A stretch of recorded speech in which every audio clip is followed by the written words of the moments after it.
Donald ప్రభుత్వం భారత్లోని వ్యవసాయ పాల ఉత్పత్తుల మార్కెట్లో అమెరికా కంపెనీలు వ్యాపారం చేసేలా తీవ్ర ఒత్తిడి చేస్తోంది. కానీ కోట్ల మందికి జీవనాధారమైన ఆయా రంగాల్లోకి అగ్రదేశ కార్పొరేట్ కంపెనీలను అనుమతించేందుకు ఇండియా నిరాకరిస్తోంది. దీంతో ఇరు దేశాల మధ్య వాణిజ్య ఒప్పందం వాయిదా పడింది.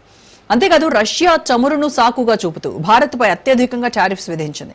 కానీ అమెరికా ఒత్తిళ్లకు భారత్ ఏమాత్రం తలొగ్గటం లేదు. దీనికి సంబంధించి పూర్తి విశ్లేషణ అందించడానికి ప్రముఖ రాజకీయ సామాజిక విశ్లేషకులు సీనియర్ జర్నలిస్ట్ కోటేశ్వరరావు గారు మనతో జాయిన్ అవుతున్నారు. నమస్కారం కోటేశ్వరరావు గారు. నమస్తే.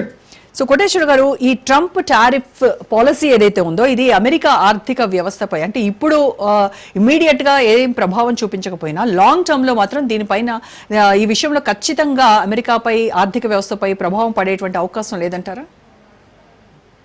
ఖచ్చితంగా ఉంటుంది. ఇప్పుడు అమెరికా దగ్గర ఉన్నటువంటి ఆయుధ సంపత్తి లేదా వివిధ దేశాలతోటి దానికి ఉన్నటువంటి సంబంధాలు, ముఖ్యంగా మిలిటరీ రీత్యా ఉన్నటువంటి బలాన్ని చూపించి అదిరించి బెదిరించి వివిధ దేశాల నుంచి పెట్టుబడులని ఆకర్షించడానికి డొనాల్డ్ ట్రంప్ ప్రయత్నం చేస్తున్నాడు. అది తాత్కాలికంగా కొంతమేరకు ఫలించినట్టు మనకి అధికారికంగానే ఏ ఏ దేశాల నుంచి లేదా ఏ ఏ సంస్థల నుంచి ఎంతెంత పెట్టుబడులు పెట్టడానికి అంగీకరించాయో మనకి వైట్ హౌస్ వెబ్సైట్ లో చూస్తే అర్థమవుతాం. అయితే ఇవన్నీ రియలైజ్ అవుతాయా లేదా అనేటువంటిది ఒక ప్రధానమైనటువంటి సమస్య. మనం చూసాం గతంలో మన దేశంలో వైబ్రెంట్ గుజరాత్ పేరుతోటి చేసినటువంటి హడావుడి, అట్లాగే పక్కనే ఉన్నటువంటి మన ఆంధ్రప్రదేశ్ లో చంద్రబాబు నాయుడు చేసినటువంటి హడావుడి, లేదా వివిధ రాష్ట్రాల్లో చేస్తున్నటువంటి హడావుడి ఇవన్నీ చూసాం. అవన్నీ కూడా వాగ్దానాలు ఎక్కువ భాగం తప్ప ఆచరణలో రాలేదు. ఇప్పుడు డొనాల్డ్ ట్రంప్ కూడా అదే పరిస్థితి ఎదురవుతుందా? తాత్కాలికంగా పన్నుల దాడిని తగ్గించుకోవడానికి మేము భవిష్యత్తులో రానున్నటువంటి కొద్ది సంవత్సరాల్లో ఇంత పెట్టుబడి పెడతామని చెప్పేసి జపాన్ కావచ్చు, లేకపోతే ఇంకా అనేక దేశాలు ఈ విధమైనటువంటి వాగ్దానాలు చేస్తున్నట్టుగా కనిపిస్తా ఉంది. మరి వాటికి అంటే ఆచరణ రూపం దాల్చేసరికి షరతులు ఏం పెడతారు అనేటువంటిది ఒకటి మాత్రం స్పష్టం. ఎవరు అమెరికాలో పెట్టుబడి పెట్టాలన్నా లేదా అమెరికన్ కంపెనీలే తమ దేశంలో తామే పెట్టుబడులు పెట్టాలన్నా కానీ అమెరికా ప్రభుత్వం నుంచి భారీ మొత్తంలో రాయితీలను ఆశించకుండా లేదా పొందకుండా అదే పెట్టుబడుల్ని బయట దేశంలో పెడితే తమకు వచ్చేటువంటి లాభాలు ఎంత ఉంటాయో లెక్క చూసుకొని ఆ మేరకు రాయితీలు పొంది పెట్టేటువంటి అవకాశాలు కూడా లేకపోలేదు. అందువలన ఇప్పుడు ఇంకా ఈ టారిఫ్లు వివాదం అనేటువంటిది ఒక కొలిక్కి రాలేదు కనుక ఒక ప్రాసెస్ నడుస్తూ ఉంది. బెదిరింపులు అదిరింపులతో ఉన్నాడు. ఏ మేరకు రియలైజ్ అవుతాయి, దానికి పెట్టేటువంటి షరతులు ఏమిటనేటువంటిది కూడా మనం కొద్ది కాలం పోయిన తర్వాత చూసిన తర్వాత మాత్రమే అది అమెరికన్లకు లాభమా లేకపోతే పెట్టుబడులు పెట్టేటువంటి కంపెనీలు దేశాలకు లాభమా అనేటువంటిది మనం స్పష్టంగా అసెస్ చేసుకోవాలి.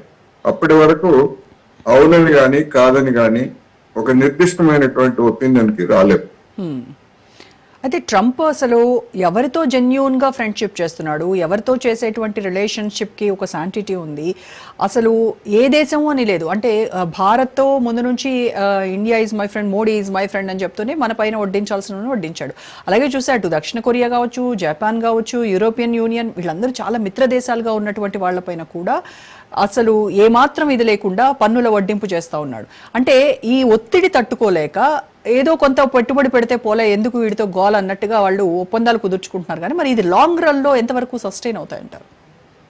చూడాలి. ఎందుకంటే అమెరికాలో ఎవరు అధికారంలో ఉన్నా, అంటే డెమోక్రాట్ల అధికారంలో ఉన్నా, రిపబ్లికన్ల అధికారంలో ఉన్నా కానీ గడిచినటువంటి 3-4 దశాబ్దాల కాలంలో అంతర్గతమైనటువంటి పెట్టుబడులని, ప్రభుత్వ పెట్టుబడులు కావచ్చు లేదా అక్కడ ఉన్నటువంటి కార్పొరేట్ శక్తుల పెట్టుబడులను కానీ వాళ్ళు ప్రోత్సహించకుండా మీరు ఎక్కడ లాభం ఉంటే అక్కడ పెట్టుబడులు పెట్టుకోండి అని చెప్పేసి ఎంకరేజ్ చేసి చైనా, వియత్నాము లేదా ఇట్లా అనేక ఎక్కడ వీలైతే అక్కడికి బయటికి పంపించిన తర్వాత ఇప్పుడు వాళ్ళకి పరిస్థితి ఏమిటో తెలిసి వచ్చింది.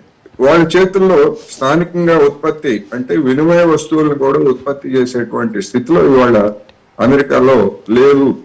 అది ప్రమాదకరం అనేటువంటి విషయం ఇప్పటికీ గుర్తుకొచ్చింది. అందుకని ఈ అనుసరించినటువంటి ఈ లోపభూయిష్టమైనటువంటి విధానాల నుంచి ఇతర దేశాల మీద ఆ వైఫల్యాలని నెట్టి, లేదా స్వజనం మీద కూడా, ఇతర దేశాల మీద కంటే స్వజనం మీద కూడా ట్రంప్ భారాలు మోపేటువంటి ప్రాజెక్టు 2025 పేరుతోటి అమెరికాలో ఇప్పటి వరకు ఏవైతే సామాజిక సంరక్షణగా ఉన్నటువంటి వివిధ రాయితీలు వీటన్నిటిని కూడా ఒక్కొక్కటి ఎత్తివేస్తూ అదే సమయంలో పెట్టుబడులని ఆకర్షిస్తున్నట్టు చెప్తూ ఆ పెట్టుబడులు పెట్టేటువంటి వాళ్ళకి రాయితీలు కూడా ఇస్తున్నారు. అందువల్ల మొత్తం మీద చూసినప్పుడు అంతర్గత సంక్షోభం మరొక రూపంలోకి మారేటువంటి అవకాశం కూడా ఉన్నది. అదేమిటంటే అక్కడ ఉన్నటువంటి కార్మిక వర్గం మీద లేదా మధ్యతరగతి మీద యావత్ ప్రజానీకం మీద పడేటువంటి భారాలు పెరిగిపోయేటువంటి అవకాశం ఉంది. అది మరొక సంక్షోభానికి దారితీసే ప్రమాదం ఉందనేది మాత్రం స్పష్టం.